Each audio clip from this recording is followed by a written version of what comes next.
Louvado seja Deus, porque nós estamos aqui na casa do Senhor para adorá-lo, amém? Que bom que você está aqui. Eu e você, nós não poderíamos ter escolhido o melhor lugar para estarmos presentes nessa noite, que é na casa de Deus. Sabe por quê? Porque adorar a Deus, irmãos, é algo que nós iremos fazer por toda a eternidade. E por isso nós precisamos nos acostumar com esse espírito de adoração e reverência ao Senhor, porque a nossa vida será uma vida de adoração com o Senhor na eternidade. Quantos querem estar adorando ao Senhor na eternidade? Amém, louvado seja Deus. Espero que você também aí que está nos acompanhando pelas mídias sociais, que também o Espírito Santo coloque esse desejo no seu coração, de poder conosco adorar o Senhor nessa noite, e ao estudarmos a palavra de Deus, Deus possa falar ao seu coração. Irmãos, eu estou feliz de estar aqui com vocês, estou feliz porque eu falei com o irmão Moisés, né? O Moisés eu conheço ele já de longa data, né, Moisés? Moisés, conheci o Isaac, o pessoal aqui de Hortolândia, e estou feliz de estar aqui hoje. Conversei com o Moisés, falei, Moisés, rapaz, eu estou aqui desde janeiro, né, Moisés? E ainda não pedi minha carta. E aí eu conversei com ele para estar pedindo a minha carta aqui, minha carta está sendo lida aqui na igreja do Caó, onde a minha esposa e meus filhos já estão aqui, né? E também estou feliz porque hoje estamos comemorando mais um ano de casados, aí a minha esposa, a minha bênção, né? Milagre, irmão, milagre, Deus faz milagre, né? Quando eu olho para a minha vida e olho para a mulher que Deus me deu, eu falo, Deus é um Deus de milagres mesmo, né? Louvado seja Deus por isso. Irmãos, quero convidar você a abrir a sua Bíblia em Romanos capítulo 13. Você que está acompanhando também conosco aí, abra a sua Bíblia em Romanos capítulo 13. Nós iremos ler do versículo 11 ao versículo 14. Romanos capítulo 13, versículo 11 ao 14. Se você achou, deixa a Bíblia aberta em Romanos capítulo 13, feche seus olhos e vamos orar. Senhor meu Deus, que está nos céus, quero agradecer ao Senhor porque a Tua palavra está aberta. E porque se a Tua palavra está aberta, ó Deus, é sinal de que o Senhor falará aos nossos corações. Porque quando abrimos a Tua palavra, é o Senhor que fala conosco. Nos ajuda, nos ensina a viver a Tua vontade. Derrama sobre nós o Teu santo e bom Espírito, nos ilumina com a Tua presença, em nome de Jesus. Amém. Romanos capítulo 13, versículo 11 diz o seguinte: E digo isto a vós outros que conheceis o que, igreja? Que conheceis o que? O tempo. Já é hora de vos despertardes do sono, porque a nossa salvação está agora mais perto do que quando no princípio? Já vai alta a noite e vem chegando o dia. Deixemos, pois, as obras das trevas e revistamo-nos das armas da luz. Versículo 13. Andemos dignamente, como em pleno dia, não em orgias e bebedices, não em impudicícias e dissoluções, não em contendas e ciúmes, mas revesti-vos do Senhor Jesus Cristo, e nada disponhais para a carne, no tocante às suas concupiscências. Irmãos, alguns autores vão dizer que quando o apóstolo Paulo ele escreve essa carta aos Romanos, ele escreve lá pelo ano 57 e 58 depois de Cristo. Mas sabe o que me chama a atenção? A Bíblia menciona, deixa claro para nós que o apóstolo Paulo ele foi um grande fundador de igreja, certo ou errado? O apóstolo Paulo fundou igrejas ou não fundou? Fundou. Ele foi um grande fundador de igrejas. Mas sabe o que me chama a atenção? Não foi o apóstolo Paulo que fundou a igreja em Roma. A igreja em Roma não foi fundada pelo apóstolo Paulo. Mas o que me deixa feliz é que mesmo as igrejas que não foram fundadas pelo apóstolo Paulo, ele tinha amor por elas. O apóstolo Paulo tinha amor por elas. E o que me chama a atenção é que quando Paulo escreve essa carta aos Romanos, ele está voltando para Jerusalém, para levar as ofertas que ele havia recolhido, para ser entregue para os pobres de Jerusalém, distribuir ali, os irmãos, os presbíteros, distribuírem para os necessitados da região de Jerusalém. Essa carta de Romanos, algo que que chamou muita atenção, que esse texto que nós acabamos de ler, Romanos capítulo 13, do versículo 11 ao versículo 14, é um texto que está marcado na história do cristianismo. Por quê, pastor? Porque um homem chamado Agostinho, quantos aqui ouviram falar de Agostinho? Santo Agostinho, né? Agostinho diz no seu livro Confissões, que foi quando ele leu uma porção da Bíblia na casa do seu amigo, ele leu Romanos capítulo 13, do versículo 11 ao 14. Ele diz que naquele momento, Deus falou tão profundamente ao coração dele, que ele entendeu que a vida dele não poderia mais permanecer como era. Esse texto que nós acabamos de ler é o texto que Agostinho apresenta no seu livro Confissões, como sendo o texto da sua conversão, onde ele teve um encontro real e pleno com o Senhor Jesus Cristo. Porque Agostinho vivia em bebedices, em noitadas, mesmo tendo nascido no meio religioso. Mas aí então agora a partir desse texto, Agostinho diz que ele volta para os braços do Senhor, e desses braços ele nunca mais se retira. Sabe o que me chama a atenção? É que quando nós lemos o versículo 11, o apóstolo Paulo diz: e digo isto, a vós outros que conheceis o tempo, já é hora de vos despertardes do sono, porque a vossa salvação está agora mais perto do que quando no princípio cremos. Deixa eu perguntar algo aqui para você, irmãos. O apóstolo Paulo diz que os que conhecem o tempo, eles estão o quê? Eles precisam o quê? Despertar. O apóstolo Paulo diz: ei, vocês que conhecem o tempo, já é hora de vocês despertarem do sono. E deixa eu dizer para você, se eles precisam despertar, é sinal que eles estão o quê, igreja? É sinal que eles estão o quê? Dormindo. O apóstolo Paulo está escrevendo para uma igreja que estava praticamente dormindo. Ele diz: ei, vocês aí que conhecem o tempo. E o que me chama a atenção é que o apóstolo Paulo, o apelo do apóstolo Paulo não é assim: quando vocês quiserem, vocês despertam. Quando vocês acharem conveniente, vocês despertam para o tempo que vocês estão vivendo. Não, o apóstolo Paulo diz: já é hora. O momento da igreja de Roma despertar, o apóstolo Paulo diz, é agora. Precisa ser agora. E sabe, irmãos, o que me chama a atenção é que quando o apóstolo Paulo diz os que conhecem o tempo, sabe quem são os que conhecem o tempo da igreja de Roma? São aqueles que estão aguardando Jesus voltar. Os que conhecem o tempo não são aqueles que nunca entregaram a vida ao Senhor. Não são aqueles que desprezam a palavra de Deus, que ignoram o evangelho do Senhor Jesus Cristo. Os que conhecem o tempo, para quem o apóstolo Paulo está escrevendo, são aqueles que estão aguardando Jesus voltar. São aqueles que estão ansiosos, entre aspas, esperando Jesus vir aparecer nas nuvens do céu. É para esse povo que o apóstolo Paulo está escrevendo. E quando o apóstolo Paulo diz, vocês que conhecem o tempo, dentro do sentido literal da palavra conhecer, é alguém que sabe o que tem que fazer e como tem que viver. Se nós fôssemos traduzir de maneira mais literal esse verso 11, o apóstolo Paulo dizendo para a igreja de Roma: ei, vocês que sabem o que tem que fazer e como tem que viver, porque vocês não estão fazendo e porque vocês não estão vivendo.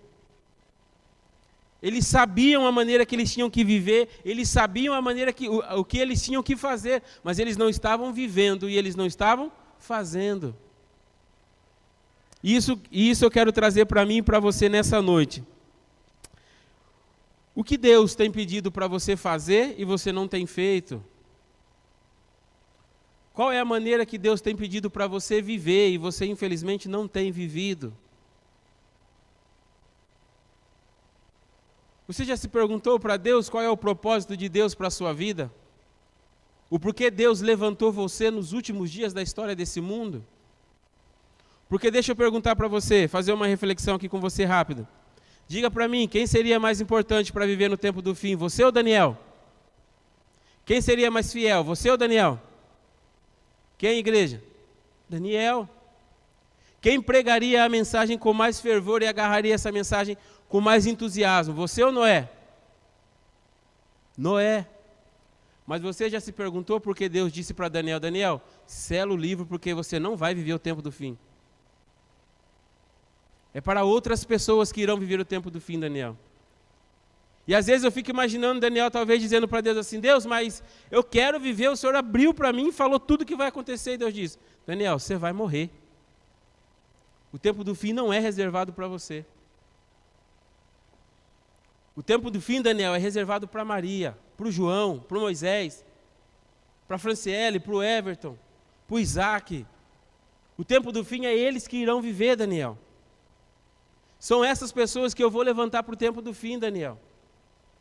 Você já se perguntou por que Deus escolheu você para nascer no tempo do fim e não Daniel? Porque Deus deseja usar você e não deixou Daniel viver os últimos momentos da história desse mundo?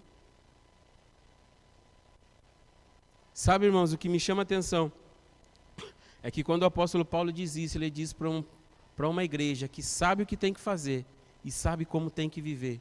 Mas essa igreja ela não estava fazendo e nem vivendo. Essa era a igreja de Roma, que o apóstolo Paulo escreve a sua carta. Por isso que o livro de Romanos é o livro em que mais se fala sobre justificação pela fé. É basicamente o livro de Romanos, é basicamente o livro da justificação pela fé. Toda a nossa doutrina de justificação pela fé parte do princípio maior do livro de Romanos. Paulo só fala de justificação pela fé, de salvação não por meio das obras. Porque parece que a igreja em Roma ela não havia entendido isso. Ela não havia entendido que o que ela precisava era de Jesus. Sabe, irmãos, o que me chama a atenção é que quando nós olhamos para esse texto, nós podemos entender o seguinte: o apóstolo Paulo deixa claro para esse povo que eles só poderiam ser fiéis ao Senhor, fazer o que Deus pediu, viver da maneira que Deus pediu, se eles mantessem constantemente o senso de que Jesus voltaria em breve. Sabe por que a igreja primitiva avançou? Sabe por que a igreja primitiva batizava num dia só 3.000, 5.000? Não é isso que o texto diz? Num dia, em um dia. Batizavam-se 5.000 pessoas. E no outro dia, pastor, 3.000 pessoas. Está lá no livro de Atos. Sabe por que acontecia esses milagres, essas maravilhas? Porque a igreja tinha certeza, a igreja entendia que Jesus estava voltando. E porque Jesus estava voltando, eles entendiam: nós não podemos perder tempo. Porque em breve Jesus irá voltar. E quando nós perdemos o senso da urgência de que Jesus vai vir em breve, de que muito em breve nós veremos o nosso Salvador, se nós perdemos esse senso de urgência, sabe o que acontece? Acontece conosco o que aconteceu com a igreja de Roma. Nós vamos dormir. Nós vamos achar que nós podemos dar estudo bíblico amanhã. Nós vamos achar que nós podemos pregar o evangelho para as pessoas amanhã. Nós vamos achar que as pessoas que estão à nossa volta, elas têm muito tempo para se decidir por Jesus. Sabe por que isso acontece? Porque nós perdemos o senso de que Jesus está voltando em breve. De que logo Jesus vai aparecer nas nuvens do céu para buscar a sua igreja. Quer a sua igreja esteja pronta ou não, Jesus vem. E deixa eu dizer algo aqui para você. Nós não somos chamados para pregar o evangelho para que Jesus volte. Nós somos chamados para pregar o evangelho porque Jesus vai voltar. Nós não pregamos para Jesus voltar, nós pregamos porque Ele vai voltar. Porque quando nós partimos do princípio eu prego para que Jesus volte, fica algo condicional, como se Deus precisa depender de mim, das minhas ações. Quando na verdade o próprio texto bíblico diz que essa pregação do evangelho, Ellen White também vai dizer, nos seus livros ela vai dizer que a obra final da pregação do evangelho será um milagre. Deixa eu dizer algo para você. Deus não tem uma missão para a sua igreja. Deus tem uma igreja para cumprir a missão que é dele. A missão sempre foi e sempre será de Deus. Quer ver só? Sabe qual é a maior prova disso? O que aconteceu com Pedro? Está vivo ou está morto? Está vivo ou está morto, igreja? Paulo, está vivo ou está morto? Tiago, está vivo ou está morto? Está vivo ou está morto? Estão todos mortos. João, está vivo ou está morto? Morto. E eu pergunto para você, esses grandes homens da fé morreram. O evangelho deixou de ser pregado? Era Deus que precisava deles ou eles que precisavam de Deus? Nós precisamos entender isso. Somos nós que precisamos do Senhor. Somos nós que somos chamados para nos envolvermos na missão de Deus. Porque se um dia, pela graça de Deus, eu vier descansar no Senhor antes dele vir buscar a sua igreja, a missão de Deus não vai parar, Deus vai levantar outro. Mas sabe qual é o desejo de Deus? Que eu e você nos entreguemos para a missão. Que nós não experimentemos o que a igreja de Roma experimentou e teve que ser advertida pelo apóstolo Paulo. Que nós não venhamos, o desejo de Deus é que nós não venhamos a dormir em tempos de crise, em tempos difíceis. O interessante é que no versículo 12 o apóstolo Paulo diz que os que conhecem o tempo, eles precisam se santificar.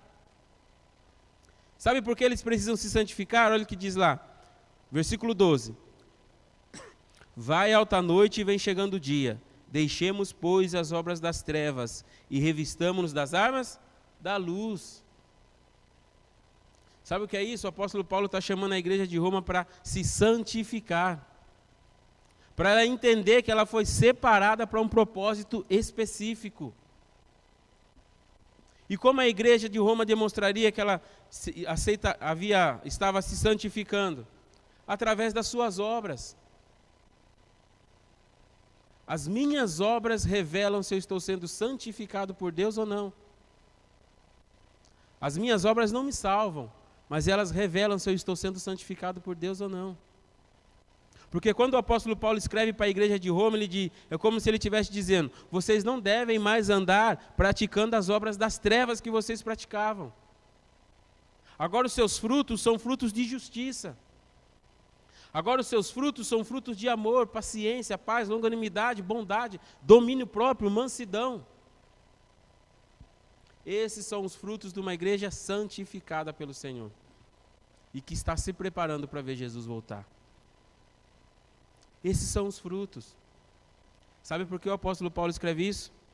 Porque quando nós vamos para Mateus capítulo 6, versículo 24, lá diz que nós não podemos servir a dois senhores. Ou nós nos santificamos para nos encontrarmos com o Senhor Jesus, ou nós estamos selando o nosso destino eterno, e não é com o Senhor Jesus. Nós não podemos servir a dois senhores. As nossas obras revelam se nós amamos mais a Deus ou mais a luz do que as trevas. Olha o que Ellen White escreveu, inspirada por Deus, no livro Evangelismo, página 16. Olha que interessante, irmãos. São chegadas as cenas finais do mundo. Os que considerarem devidamente estas coisas serão levados a fazer inteira consagração a Deus, de tudo quanto possuem e são. Sabe o que Ellen White está dizendo? Quanto mais perto de Jesus voltar, mais a igreja de Deus se consagra. Quanto mais eu entendo que Jesus está voltando, sabe o que eu faço? Mais eu me consagro. Mais eu me envolvo nas coisas de Deus. Mais eu me envolvo na missão de Deus. Mais eu prego o evangelho. Mais eu procuro conduzir pessoas para Jesus. Sabe por quê? Porque eu creio que Jesus vai voltar. E o mesmo Jesus que me salvou é o Jesus que deseja salvar essas pessoas também. Parafraseando uma frase, eu diria que pregar o evangelho é um pecador ensinando outro pecador o caminho da salvação. Isso é pregar o evangelho. Um pecador ensinando a outro pecador aonde encontrar a salvação. E sabe o que me chama a atenção? É que o apóstolo Paulo, no versículo 13 e versículo 14, ele diz que os que conhecem o tempo, eles precisam andar dignamente e se revestirem de Jesus Cristo. Eles precisam, sabe o que, igreja? Eles precisam deixar de lado as suas vontades e se entregarem por completo para a vontade de Deus. Eles precisam deixar de lado as suas vontades. Eles não buscam mais fazer as obras da carne, porque na igreja de Deus é manifestada as obras do Espírito. Vocês se lembram qual é o fruto do Espírito? Amor, mansidão, paciência, domínio próprio.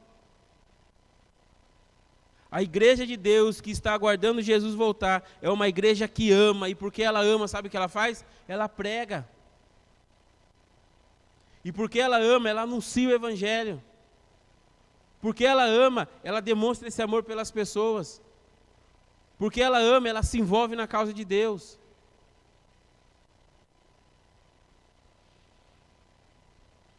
Quando lá em Paulo diz que eles precisam andar dignamente, no sentido mais literal da palavra, é alguém que está andando um caminho que já foi trilhado por alguém.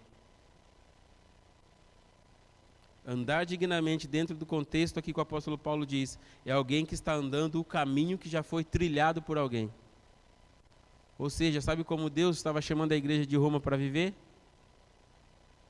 Como grandes homens da Bíblia viveram. Como os heróis da fé viveram. Sabe como Deus chama a sua igreja para viver nos dias de hoje? Como os heróis da fé viveram. Como os grandes homens da Bíblia viveram. E como eles viveram? Eles entregaram a vida deles completamente sob o controle de Deus. E deixa eu dizer para você, o que na sua vida que ainda não está no controle de Deus e precisa estar? O que na sua vida você ainda não colocou sob a direção de Deus e você sabe que você precisa colocar? Quantos por cento da sua vida está nas mãos de Deus? 99? 98? 70? 60? Quantos por cento? Porque nós somos chamados para entregarmos tudo ao Senhor. Nós somos chamados para dedicarmos a nossa vida ao Senhor. Nós somos chamados para permitir que Deus use a nossa vida por completo. Para andarmos, para vivermos como o apóstolo Paulo. Para que no momento em que a nossa fé for provada, nós não negociarmos a fé. Não negociarmos princípios. E vou mais além ainda, igreja. Para que no momento em que a nossa fé for perseguida, para no momento em que nós estivermos nos momentos finais da história, nós estivermos dispostos, sabe a quê? A darmos a nossa vida, mas não negarmos ao Senhor Jesus Cristo. Deixa eu dizer algo para você. Só vai morrer por Jesus quem vive por Ele. Se eu e você não vivermos por Jesus, no dia que nós tivermos que morrer por Jesus, nós não vamos morrer por Jesus. Porque nós nunca vivemos com Ele, nem para Ele. Só vai nos últimos momentos da história estar disposto a morrer por Jesus quem vive hoje por Ele. E o que me chama a atenção é que o apóstolo Paulo diz que esse povo, eles precisavam se revestir de Cristo. Agora o apóstolo Paulo chega no ponto central do problema desse povo, da igreja de Roma. O apóstolo Paulo está dizendo assim para eles, esqueça mais ou menos tudo que eu falei para vocês. Se resume a uma coisa, vocês precisam de Jesus. Vocês precisam se revestir de Jesus Cristo. Você se lembra o que está escrito em Apocalipse, capítulo 3, versículo 18? Qual é o conselho de Jesus para a igreja de Laodiceia? Aconselho-te que compre de mim vestiduras brancas. A igreja de Deus no tempo do fim também precisa se revestir de Jesus Cristo. Nós precisamos de Jesus na nossa vida. Nós precisamos a cada dia estarmos mais próximos do Senhor Jesus. Parece que para o apóstolo Paulo, a vida cristã ela se resume em duas coisas: vestir-se e despir-se. Você tira tudo que é seu e se cobre com tudo aquilo que é de Cristo. Você se tira tudo que pode ser contrário à vontade de Deus para você e coloca a vontade de Deus no seu coração. Esse era o problema da igreja de Roma. Uma igreja que queria Jesus, mas não queria as vestes de Jesus. Uma igreja que queria Jesus, mas não queria a missão de Jesus. Uma igreja que queria Jesus, mas não queria a cruz de Jesus. E deixa eu dizer para você, você quer Jesus? Então você tem que aceitar as vestes de Jesus. Você quer Jesus na sua vida? Então você tem que aceitar a missão de Jesus para você. E qual é essa missão? Ide por todo mundo e pregar o evangelho a toda criatura. E será que todo aquele que aprender, crer e ser batizado será o quê? Salvo. Se nós queremos Jesus, nós precisamos querer as vestes de Jesus, a missão de Jesus e a cruz de Cristo.